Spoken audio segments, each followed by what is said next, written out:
Bismillahirrahmanirrahim. Assalamualaikum warahmatullahi wabarakatuh. Teman pemilih semuanya, selamat siang pada siang hari ini dan kesempatan kali ini kembali kita bertemu dalam kegiatan Podludo Oke, Podcast Pemilu dan Demokrasi Oke KPU Kabupaten Tanah Datar.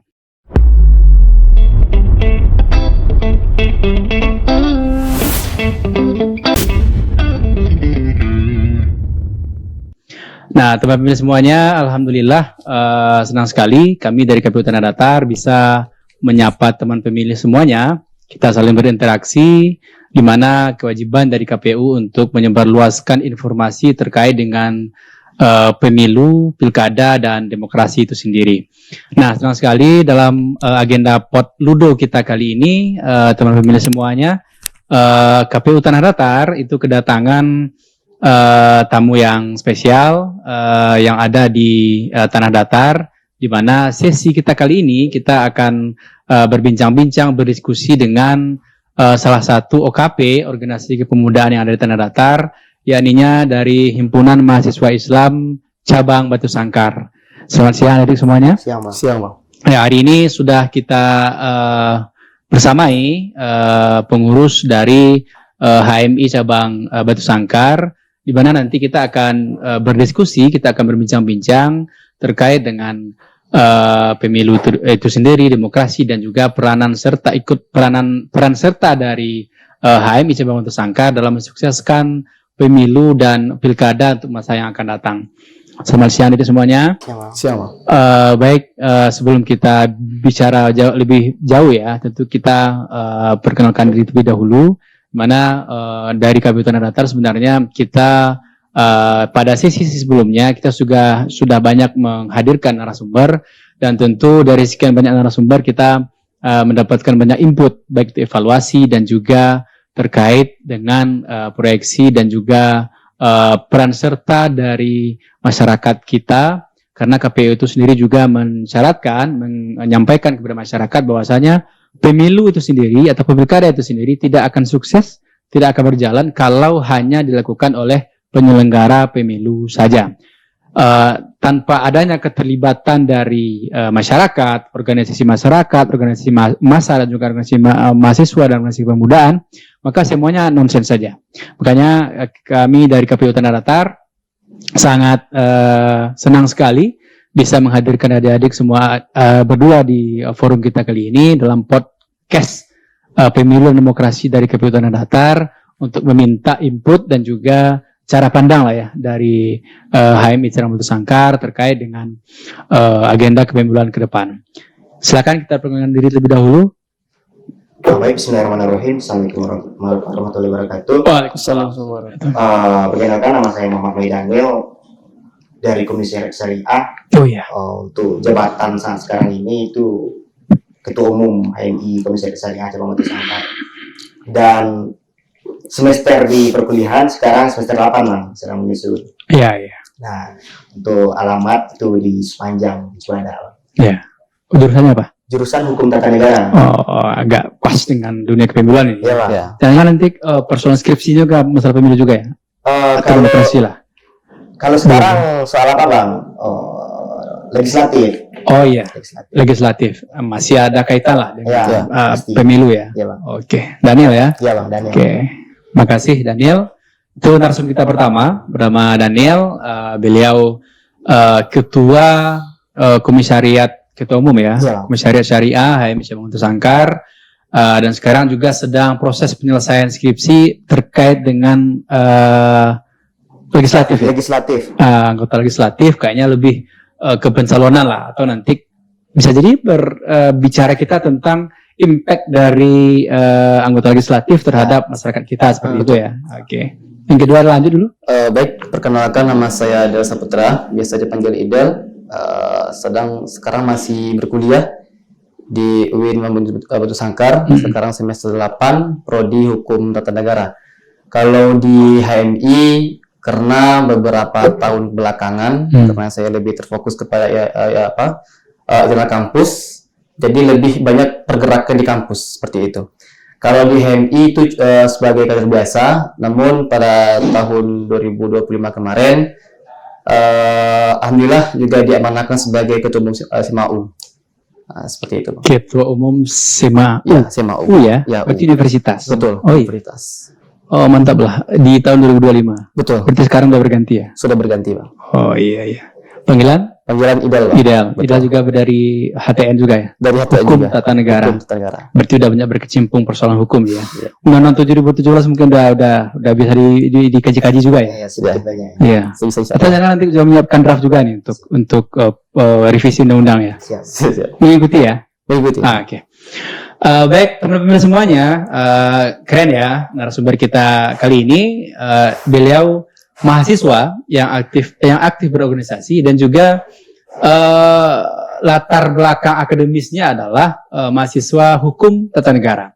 Dimana kalau kita bicara tentang hukum tata negara, ya nggak lepas juga dengan kajian-kajian yang berkaitan langsung dengan pemilu, demokrasi dan juga program-program kerja yang dilaksanakan oleh KPU, Bawaslu, DKPP dan sebagainya. Karena penyelenggara pemilu itu tidak hanya KPU, Bawaslu juga dan juga tentunya DKPP yang akan menyidangkan kalau ada terjadi pelanggaran kode etik. Nah, baik Daniel dan Ideal, ya. Tadi kita sudah menyinggung sedikit persoalan HMI itu organisasi mahasiswa ya, OP yang punya peran tentunya dalam menyukseskan pemilu dan demokrasi. Kalau hari ini kegiatan di organisasi di HMI khususnya apa saja? Bisa disampaikan sekilas saja, Daniel? Kalau kami dari Komisi Syariah, tentunya itu ada agenda wajib, Bang. Itu follow-up materi 5 wajib. Iya. Setelah itu, di balik itu juga kami membahas tentang kalau di Komisi Syariah itu kan komisi ada hukumnya gitu, ada hukum ekonomi, hukum keluarga, hukum tata negara. Nah, di balik 5 materi wajib itu kami juga membahas tentang undang-undang, baik itu undang pemilu ataupun isu-isu rancangan undang-undang pemilu untuk saat ini. Gitu. Bahkan kami juga membahas tentang presidensial threshold, parliament threshold dan lain sebagainya. Parliamentary threshold Ya, dari kaji juga ya. itu sudah didiskusikan juga. Iya. Itu mulai melirik dunia penyelenggara juga kayaknya. Siap, ya. Oke, lanjut Daniel. Berdiskusi terkait dengan itu. Threshold ya, parliamentary dan juga presidensial ya. Ya, kalau hukum tata negara itu enggak akan lari dari itu ya. Betul. Banyak hal lah. Oke. Kalau biasanya di HMI itu kan banyak lah agenda-agenda pembinaan anggota dan sebagainya. Kalau dikaitkan dengan kaitannya ya dengan agenda-agenda KPU, kira-kira ada hal yang bisa dibantu enggak nanti KPU terkait dengan agenda di HMI? Oke. Kalau dari HMI sendiri, kalau kami dari Komisi Syariah ini Bang, mungkin lebih fokusnya ke diskusi. Contohnya seperti Komisi Syariah untuk beraudiensi bersama KPU Tanah Datar, membahas tentang ini bagaimana kelanjutan undang-undang ini Bang gitu. Atau rancangan undang-undang yang sedang dibincang-bincangkan sekarang kan. Nah, mungkin itu Bang. Revisi undang-undang ya. Ya, Bang. Oke. Dan mungkin selanjutnya kalau kami dari Komisi Syariah itu kan saya sampaikan tadi ada hukum tata negaranya. Nah, di situ mungkin bisa nantinya dari komisioner KPU itu menjadi materi ataupun pemantik dalam diskusi di Komisi Syariah. Oke, baiklah kalau untuk pembangunan demokrasi kita ya, kalau KPU sendiri tentu punya kewajiban juga ya, setelah berbagi informasi atau kita berdiskusi terkait dengan itu. Dan ada yang disampaikan terkait dengan agenda hari ini? Ada Bang. Terkait tentang bagaimana di Komisi Syariah terkait tentang apa sih perannya dalam penyelenggaraan pemilu seperti itu. Sebenarnya sebagaimana yang Abang sampaikan tadi, untuk penyelenggaraan itu kan tidak hanya terfokus kepada KPU saja. Namun sebagai para aktivis kampus ataupun mahasiswa dan lebih khusus kepada kader HMI itu lebih bisa mendalam pengkajian terkait tentang KPU itu sendiri. Karena bagaimana suatu hukum ataupun undang-undang itu tidak hanya terfokus kepada Komisi Syariah saja, namun ini semua kepada mahasiswa. Nah, itulah peran kami di HMI, kami memberikan sebuah wadah, kami memfasilitasi kepada mahasiswa, tidak hanya kepada kader, namun itu pun juga termasuk kepada seluruh mahasiswa yang ada di kampus Batu Sangkar untuk membuka forum diskusi seperti itu. Jadi apabila ada satu permasalahan di dalam penyelenggaraan, maka itu kami selesaikan dalam kopi-kopi diskusi seperti itu, Bang. Jadi itu dan itu dilakukan di internal kah atau dengan lintas organisasi? Nah, terkait tentang itu, Bang, itu pun akan dilakukan dengan bentuk 2 versi, Bang. Yang pertama kami pun juga dalam bentuk internal.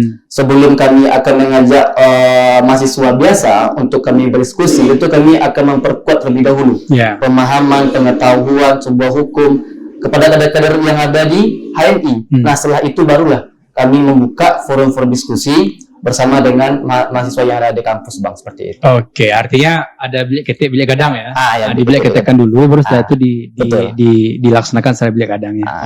Oke,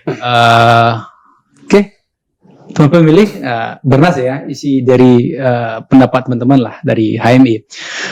Dedek, Daniel, dan Idel, kita di KPU. Sebenarnya ada 3P biasanya kita lakukan. Ada penyelenggara namanya, ada peserta pemilu, ada pemilih, dan juga terakhir itu ada penyelenggaraan itu sendiri. Nah, 4P ya. Nah, kalau dari pandangan Daniel dan Idel, ada penyelenggara tadi, ada pemilih, ada peserta pemilu. Peserta pemilu kan ada partai politik ya, dan juga ada perseorangan kalau seandainya di DPD ya, dan juga kalau untuk presiden wakil presiden tentunya calon wakil presiden, kalau untuk bupati tentunya calon bupati dan juga wakil bupati serta gubernur serta wakil gubernur kan gitu ya. Nah, kalau pandangan dari adik HMI terkait dengan peserta pemilu tersendiri, kan kita akan memilih anggota legislatif ini, artinya calon yang akan kita dudukkan jadi anggota DPRD, baik itu terutama di DPRD kita lah. Nah, kira-kira pandangan Daniel dan idealnya seperti apa untuk calon pemimpin kita? Oke, siap. Kalau untuk legislatif ya, Pak? Legislatif. Kalau untuk legislatif itu sendiri tentunya khususnya di Tanah Datar ya, Bang, di kabupaten. Nah, kalau legislatif itu yang mampu untuk mewakili suara rakyat. Betul. Karena di dalam Undang-Undang Nomor 23 tahun 2014 itu disebutkan bahwasanya DPRD ini memiliki hak dan kewajiban. Itu pasal 161 huruf J. Di situ disebutkan memiliki kewajiban untuk menampung dan menindaklanjuti aspirasi masyarakat. Nah, itu kewajiban ya. Itu kewajiban. Di undang. Ya, di dalam undang-undang. Nah, di situ tentunya calon wakil rakyat tersebut harus paham akan undang-undang tersebut gitu. Kalau tidak paham akan undang-undang tersebut, bagaimana mewakili suara rakyat? Bagaimana mekanismenya? Bagaimana regulasinya gitu? Nah, mungkin itu, Pak. Oke. Artinya memang betul-betul mencari figur yang bisa nanti mewakili aspirasi dari masyarakat seperti itu, dan itu memang diatur dalam undang kita. Betul. Kalau dari dia sendiri, Bang, terkait tentang idealnya seorang pemimpin dalam legislatif ataupun parlemen. Yang pertama, kita semua sudah mengetahui bagaimana idealnya seorang pemimpin. Apalagi kita di Indonesia dengan demokrasi tak langsung, dalam artian di sana kan demokrasi kita dengan adanya keterwakilan, yaitu keterwakilan rakyat itu dalam bentuk Dewan Perwakilan Rakyat. Maka dalam hal ini, yang diwakilkan itu bukan hanya untuk golongan mereka saja. Kita kan itu sebuah idealnya. Namun bagaimana sebagai wakil rakyat juga mewakilkan sebetul-betulnya bagaimana kebutuhan rakyat itu sendiri. Maka itu yang sangat penting sebetulnya seperti itu. Mungkin tidak adalah di beberapa daerah yang kita lihat, bahkan beberapa kebijakan yang dilihat itu memang tidak tersampaikan kepada hajat daripada rakyatnya sendiri seperti itu. Jadi kalau kita bicara tentang keidealan tentang pemimpin di legislatif, bagaimana seorang pemimpin itu bisa mewakili rakyatnya dengan sebetul-betulnya seperti itu, Bang. Artinya pemimpin itu betul-betul merepresentasikan rakyat, ya kan gitu. Apa yang dilaksanakan oleh rakyat itu juga yang mesti dilaksanakan oleh pemimpin. Itu seperti itu ya, maksud dari ideal tadi. Oke, adik-adik, hari ini kita kan sedang dengar dan juga DPR RI itu sedang melakukan revisi Undang-Undang 7 tahun 2017. Ya. Nah, kalau di HTN mungkin udah biasa dikaji lah ya, dan mungkin sudah biasa jadi makanan sehari-hari lah terkait dengan itu, apalagi yang berkaitan dengan politik dan demokrasi ya. Nah, banyak hal, banyak item-item, poin-poin mungkin yang sedang dilakukan kajian-kajian. Nah, kalau menurut Daniel dan Idel, mungkin tidak keseluruhan, mungkin tidak ya. Mungkin beberapa poin-poin penting yang bisa digambarkan, yang mesti kita perbaiki ataupun mesti kita beri masukan lah. Kalau bisa kita sampaikan nanti ke anggota DPR RI. Kan seperti itu. Oke. Silakan, Daniel. Kalau saya pribadi, ini menurut saya, Bang. Boleh. Kalau dari sisi KPU-nya, KPU itu kan Penyelenggaranya nih. ya Penyelenggara lembaga, ya? ya Bang, Nah. lembaga independen. Karena di Undang-Undang 7 itu kan gabungan beberapa undang-undang. Ya. Undang-undang penyelenggara, undang-undang Ya. partai politik, dan juga undang-undang terkait dengan apa itu lagi ya? Ya, beberapa gabungan undang-undang lah. Ya, silakan. Tadi. Oke. Sebelumnya itu ada pendapat Jimli Asidiki, Ya. mantan ketua MKMK, Bang. Hmm. Nah, di situ dia menyampaikan bahwasanya bagus juga kalau kita bikin 4 kekuasaan di Indonesia, yaitu kekuasaan eksekutif, legislatif, yudikatif, dan di situ yang keempatnya ada KPU.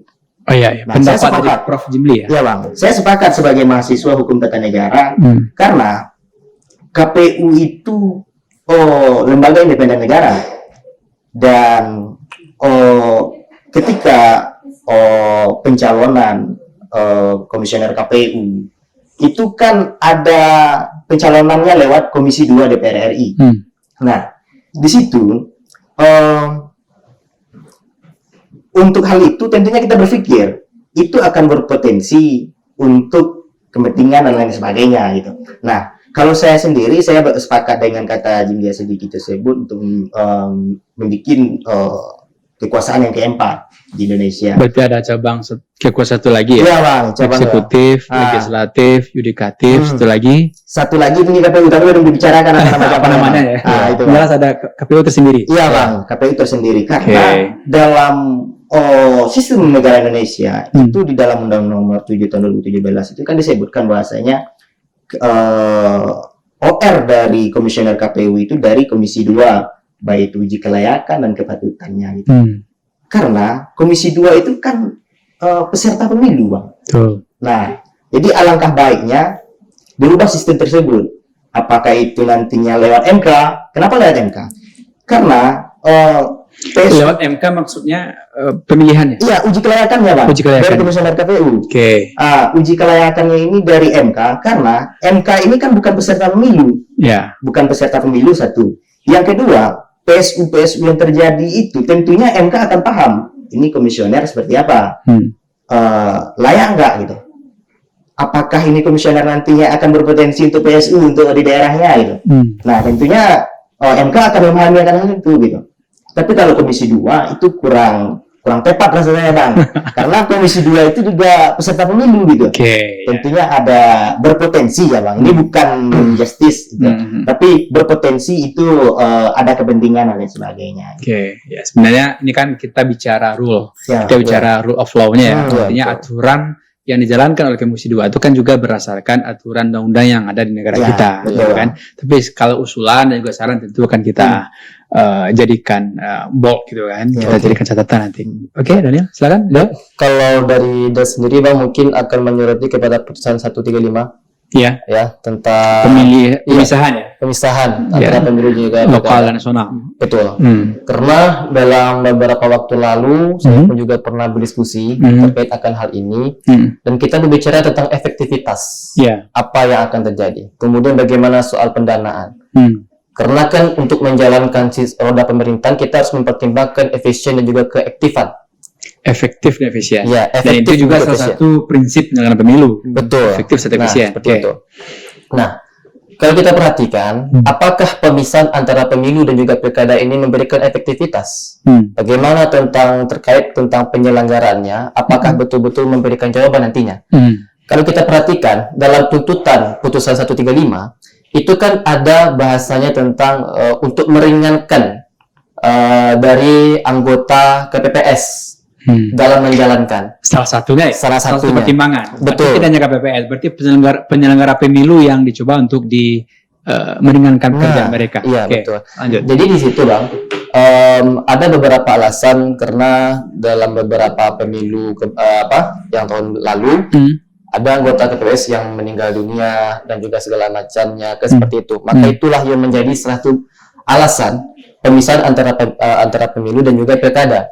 Namun Bang, kalau Ida sendiri berpikir, kenapa kita tidak mencoba untuk memperbaiki sistem, yaitu di bagian tentang perekrutan ataupun penyeleksian anggota KPPS. KPPS. Ya, KPPS. Karena kita melihat yang menjadi permasalahannya itu banyak dari anggota KPPS yang tidak sanggup secara fisik mereka ataupun mental mereka, bahkan banyak yang meninggal karena itu gitu. Nah, kita pertanyakan Bang, apakah putusan tersebut sudah memberikan jawaban atas permasalahan yang terjadi terhadap anggota KPPS seperti itu? Karena begini Bang, kalau kita lihat dalam kacamata pendanaan, kalau kita melaksanakannya 2 kali, apakah negara kita sanggup untuk menanggung antara pemilu dan juga pilkada ini seperti itu? Nah, itu nantinya Bang yang akan menjadi perbincangan hangat nantinya di antara meja-meja kopi nantinya Bang, seperti itu. Baik, Abang koreksi terkait dengan penyelenggara pemilu di tingkat bawah sekali ya. Di tingkat KPPS itu memang sudah ada peraturan KPU berkaitan dengan batas usia seseorang boleh menjadi anggota KPPS. Di mana kalau sebelumnya kan tidak ada batas maksimalnya. Batas minimal ada 17 tahun kan. Nah, untuk sekarang mulai COVID kemarin itu maksimal usia KPPS itu adalah di usianya 50 tahun. Artinya dari sisi itu clear, mungkin udah dapat gambaran ya. Ya, artinya kalau terkait dengan itu Bang koreksi, ideal itu sudah ada ketentuan lah ya. Tapi mungkin di sisi lain dia melihat adanya pemisahan ini mungkin dari sisi efektif dan efisiensi dari pemisahan dua hal ini seperti itu ya.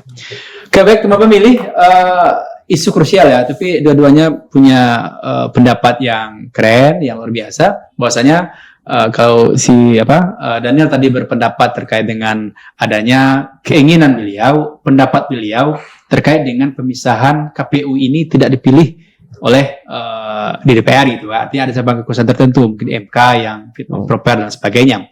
Kalau Idal tadi mengatakan bahwasanya di putusan MK nomor 135 ini menyoroti memang bagaimana efektif dan efisiennya penyelenggara pemilu kalau seandainya ini dipisahkan antara pemilu lokal dan pemilu nasional. Seperti itu ya. Oke, kawan-kawan, luar biasa isi pendapatnya. Itu memang agak panjang kajiannya ya, dan ideal artinya banyak hal penyelenggara kah, termasuk di sana nanti persoalan parliamentary threshold, juga presidensial threshold, dan juga nanti hukum-hukum pemilu, politik uang, terkait dengan pencalonan, terkait dengan tahapan yang mesti dijalankan dan sebagainya kan panjang nanti jabarannya. Oke. Kita coba kerucutkan lagi ya. Ini peranan HMI gini. Peranan HMI, kalau tadi kan udah kita singgung juga ya. Artinya kalau selama ini kita lihat HMI, KAH dan juga OKP yang lainnya itu selalu bersinergi dengan KPU, selalu bekerja sama dengan KPU. Nah, artinya sudah bukan sekarang juga saja ya. Artinya sudah dari dahulu HMI dan juga OKP yang lainnya itu punya kerjasama yang baik lah dengan KPU dan Bawaslu serta dan lainnya. Nah, kita coba kerucutkan hari ini Daniel dan juga Idel. Kalau hari ini dan juga tantangan untuk pemilu yang akan datang itu, kira-kira HMI bisa mengambil peran seperti apa? Siap. Nah, kira seperti itu. Coba Daniel atau Idel dulu? Silakan Daniel. Ini terutama persiapan kita untuk pemilu 2009 ya. Nah, itu pun catatannya di sekolah. Kalau seandainya pemilu kita kan dua tadi ya, adalah ada yang untuk lokal, nasional. Nasional itu kan presiden, DPR RI, DPD. Tiga kan? Nah, kalau jadi itu laksanakan berarti kan 2009 nanti kita akan milih tiga itu yang jelas gitu kan. Coba silakan Daniel. Kalau KPU itu kan lembaga independen negara. Betul. Nah, HMI sendiri juga lembaga independen, Bang. Nah, di situ sesama independen. Dilarang dahulu ya. Sesama independen. Tetapi saya memahami independen di HMI ini seperti ini, Bang. Ini kan independen di HMI ini menentukan kebenaran gitu, mana yang benar gitu. Karena gini Bang, HMI itu nggak harus anti pemerintah dan sebagainya, anti KPU, anti DPR, anti eksekutif dan sebagainya. Tidak harus seperti itu. Jikalau ada kebenaran ada pada pihak instansi tersebut ataupun itu KPU, maka berkolaborasi gitu. Nah, itu yang saya pahami. Jadi HMI ini bebas, intinya ada kebenaran di situ, maka bisa berkolaborasi. Iya Bang, iya Bang, cenderung pada kebenaran.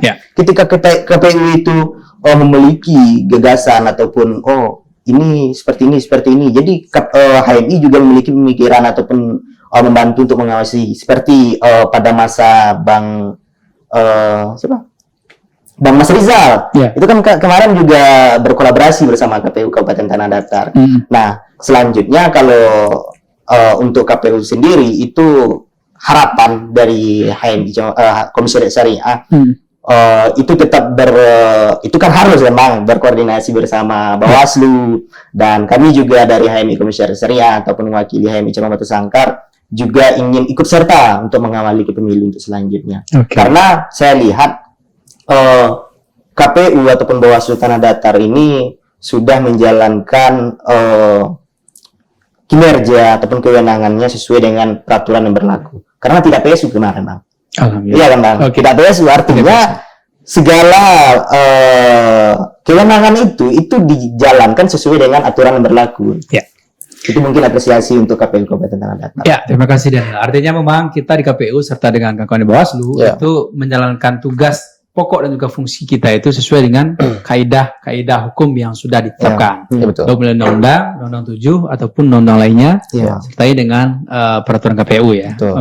Ida, silakan. Kalau dari Ida sendiri Bang, tugas dan juga fungsi daripada HMI nantinya, pertama untuk mengawasi bagaimana pemilu itu bisa berjalan dengan cara yang baik. Kita tidak melihat Bang, kita pun juga tidak mengartikan HMI nantinya akan menjadi bagian dari oposisi. Dan kita pun juga tidak mengartikan oposisi itu sebagai bentuk yang buruk. Kan seperti itu. Dalam setiap kebijakan yang dijalankan oleh pemerintah, tentu harus ada yang namanya yang mengawasi dan yang menjaga.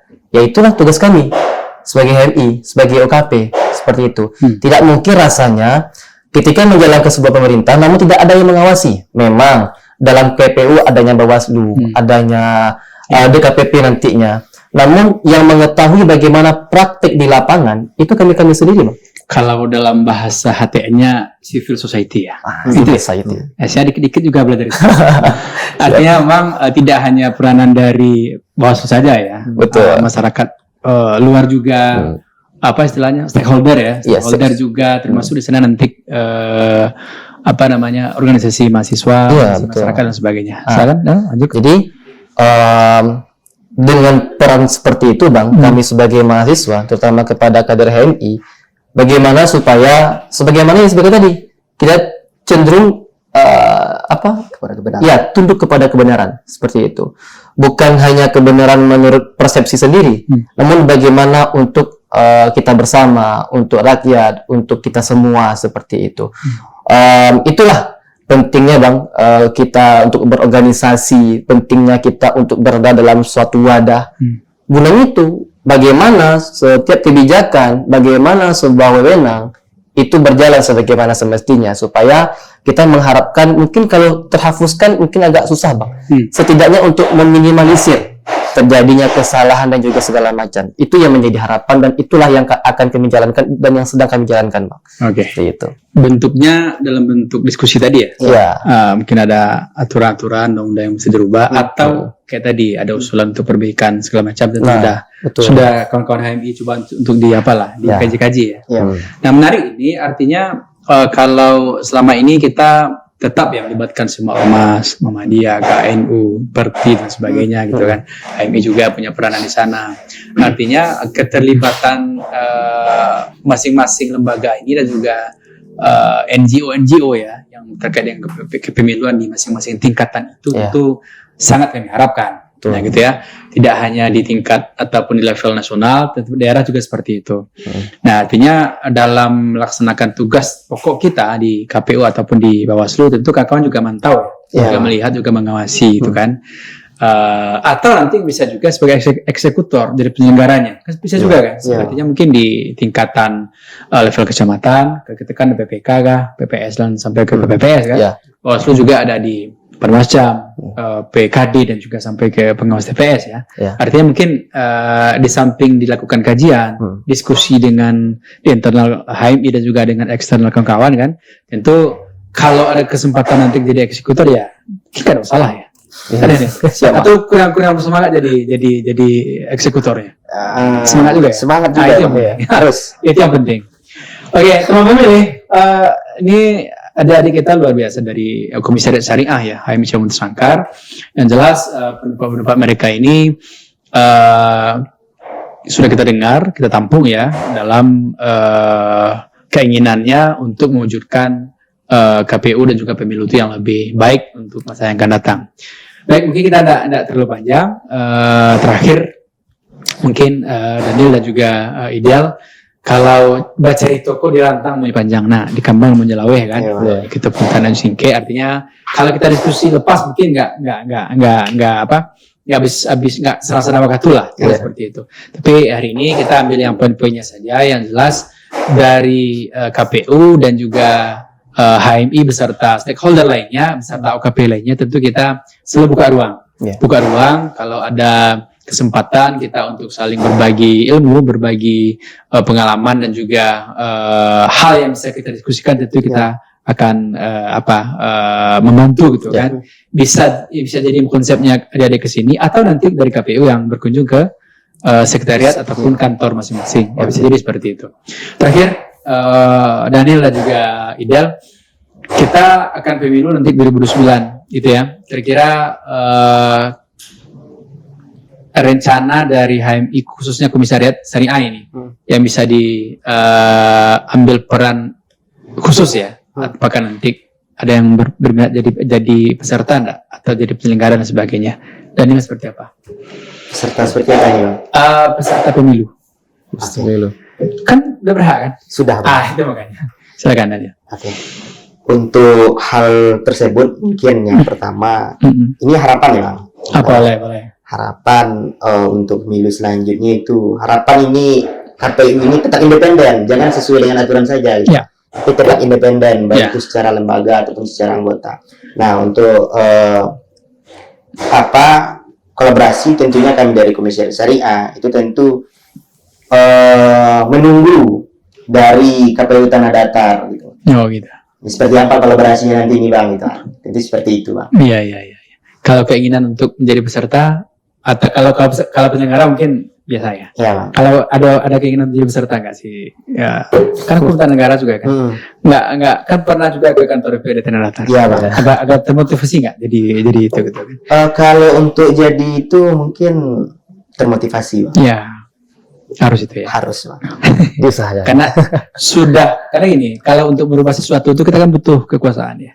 Di kekuasaan kita bisa nanti berubah dari yang kurang baik menjadi lebih baik kan seperti itu. Kalau tidak ada power kita, tidak ada kekuasaan ya, tentu kita nggak bisa ngapa-ngapain. Makanya motivasi saja. Ya motivasi mungkin pada Daniel atau ideal nanti pengennya seperti apa gitu. Oke. Tentu kalau dari ide pribadi nih, Bang. Ada niatan buat menjadi peserta dalam pemilu. Ya dengan harapan tentu dengan kita sebagai mahasiswa yang idealis, kita tetap masih berpegang teguh kepada keidealisan kita. Iya. Yang jelas itu ditamatkan dulu ya. Iya, ditamatkan dulu ya. Iya, ditamatkan dulu. Tidak hanya idealis itu dijaga selama kita berkuliah, bahkan kita sebagai pemegang kuasa nantinya, kita tetap menjaga idealisnya kita seperti itu, Bang. Jadi harapannya hal-hal yang semacam ini, hal-hal untuk yang merusak keidealisan kita, bukannya kita menghindari, namun kita mempelajari dan membenahi supaya untuk kedepannya bisa lebih bagus. Seperti itu, Bang. Kalau seandainya kita berada di lembaga seperti DPRD ya, itu kan ataupun di DPR, DPRD, DPD segala macam, itu kan lembaga-lembaga negara kita. Nah, kalau menurut Abang situ banyak baik-baiknya kok gitu kan. Artinya tinggal di niat kita aja lagi ya. Apakah nanti kita porsinya untuk kegiatan masyarakat ini seperti apa, kegiatan ini seperti apa, itu kita yang menentukan gitu kan. Nah, tinggal kita yang memoles nanti kira seperti itu. Baik, teman pemilih, dalam agenda Pot Ludo kita kali ini sudah sama-sama kita dengarkan jabaran dan juga pendapat dari adik-adik dari Komisariat Syariah HMI Cabang Batu Sangkar, sebuah organisasi kepemudaan yang sudah malang melintang, yang sudah banyak bekerja sama dengan KPU Tanah Datar khususnya, dan juga KPU secara umum dalam mensukseskan segala bentuk aktivitas dan juga tahapan-tahapan pemilu yang ada di khusus di Tanah Datar ataupun di negara kita ini.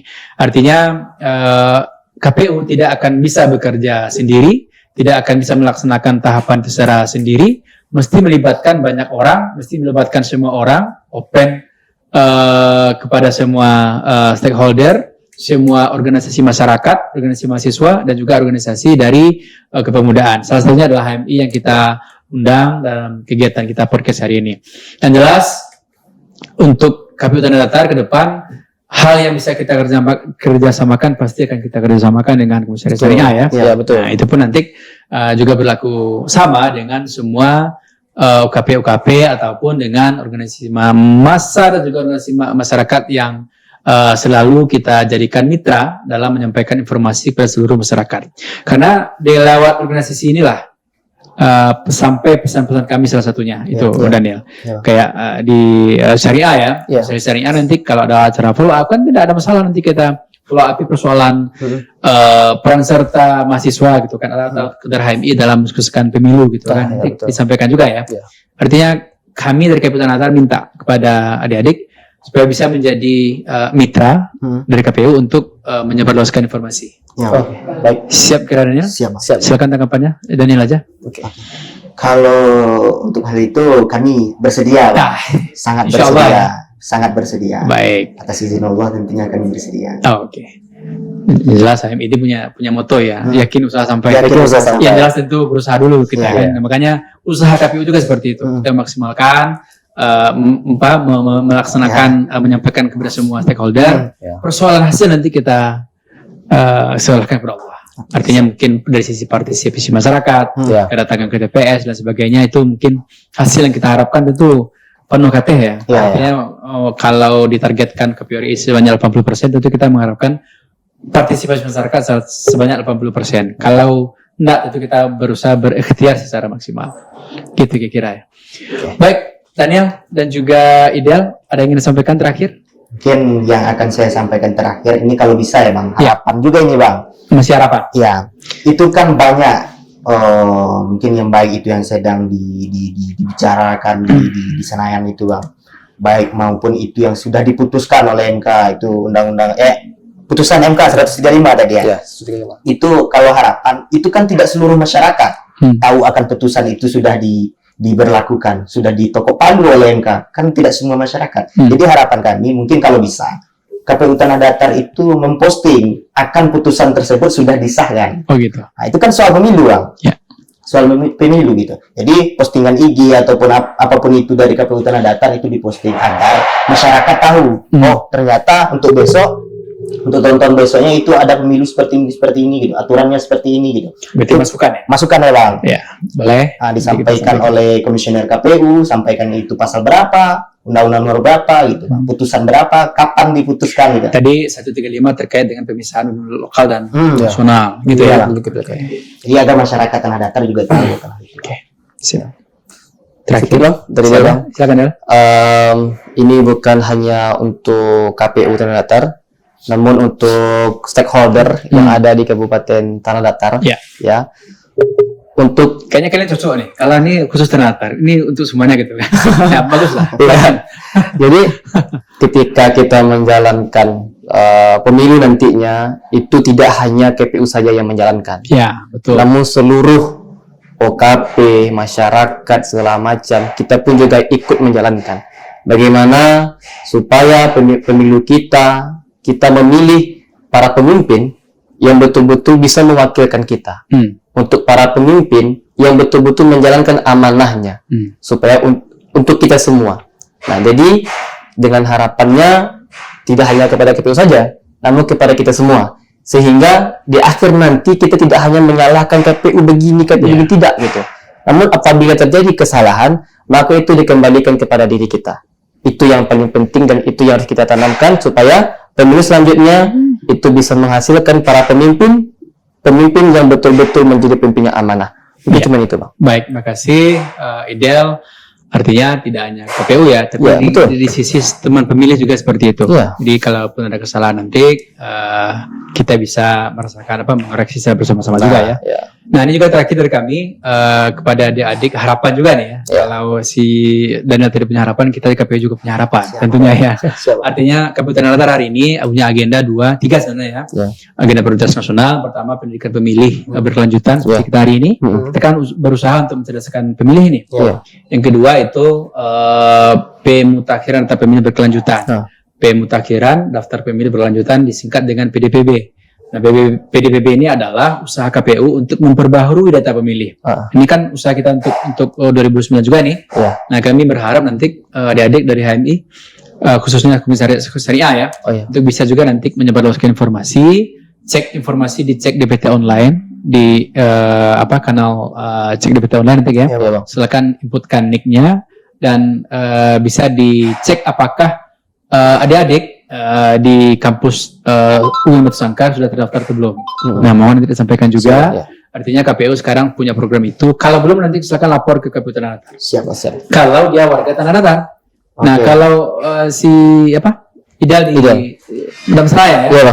Damsraya tentu nanti KTP-nya Damsraya. Kalau pemilih tersebut ber-KTP Damsraya karena proses secara de jure, maka tentu dia mesti melapor ke KPU Damsraya. Betul. Gitu. Kemudian juga seperti itu. Pokoknya masih sesuai dengan alamat lah. Kalau alamat Daniel Ilmu Kaum contohnya ya, maka Daniel bisa nanti menyampaikan ke KPU Tanah Datar. Siap.